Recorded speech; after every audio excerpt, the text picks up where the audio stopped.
Well, welcome to sports. I am Chidebere Ezani. Now, Russia moved to the brink of qualifying for the last 16 of the World Cup after the host nation beat Egypt in St. Petersburg. Liverpool forward Salah played for the first time since sustaining a shoulder injury in the Champions League final, converting a penalty after he had been fouled, but it was not enough to mount an Egypt fight back. Russia will qualify for the last 16 and Egypt will be eliminated from the competition if Saudi Arabia fail to beat Uruguay in Rostov-on-Don on Wednesday. Well, we have Promise Afoge in the house, or rather, all the way from Russia this morning. Good morning, Promise. I was wondering which house you're talking about. Promise, I knew you were going to say something.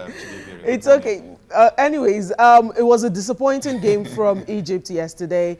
We expected a lot, maybe too much from Mohamed Salah, considering he's just coming back from an injury.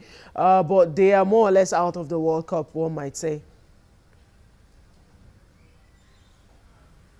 Yes, I think logically Egypt are out of this.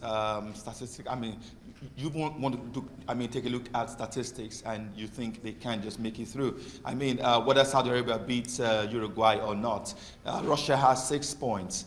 Egypt has no points. I can't remember the last time a team qualifies for the round of 16 of the World Cup with 3 points. And so, for me, Egypt is out of contention. The fans are unhappy. They expected much more than they were given. I spoke with some of the, Pharaoh's fans yesterday, and they were like, they traveled all the way from Dubai, some traveled all the way from Qatar, some traveled all the way from Cairo to support this team. But a few of them even called for the head of Coach Hector Cooper, while others felt, well, Hector, who qualified Egypt for the World Cup for the first time in 28 years, should be given some kudos. But I think the crux of the analysis of the Egyptian team is the fact that Cooper approached every game defensively. And fans and pundits here think Egypt have good players who can be on the offensive while defend all the time when you can actually attack. And that didn't really pay off for them yesterday. They were on the back foot for the larger part of the game,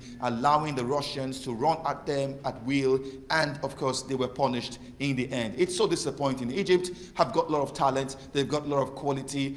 Beyond Mo Salah, who is their best player, they have other players in that team who can wreak havoc if well played or if well told what to do. But in this case, it's a sad story. It is a case of a dusk at dawn for Egypt.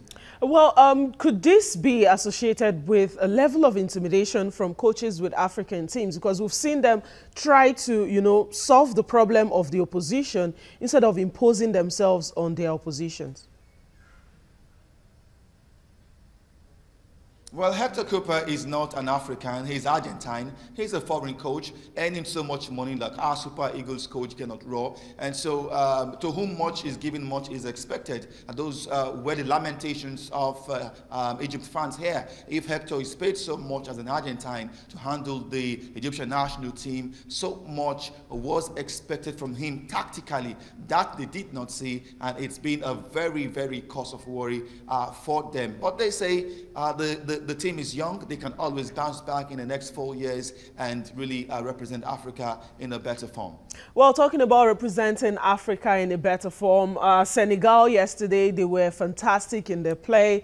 A dodgy goal for the winner, but then a win is a win. We saw them play a fantastic football yesterday. The fans, they're really excited, and it's a good one for Africa.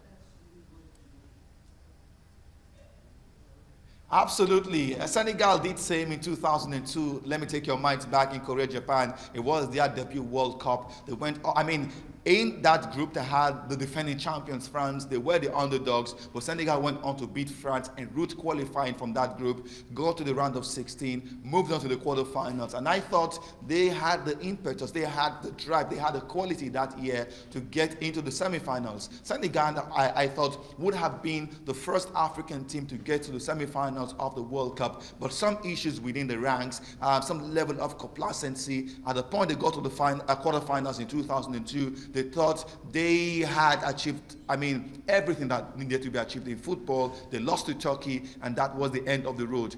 That team was captained by Aliou Cissé. Aliou Cissé is the coach of this current Senegalese side, and I can tell you, he is impacting a lot in this current team, led by the star man Sadio Mane. This team has got a lot of quality. They've got lots of, drive going forward. We saw what they did against Poland. Poland played against the Super Eagles in preparations for the World Cup because they know they would have their work cut out against Senegal. And in the end, it just tells you that Poland maybe cannot beat an African team. They couldn't beat the Eagles. I mean, the very witty-washy Eagles, yet they couldn't beat Senegal as well. But nothing can be taken away from the Senegalese team.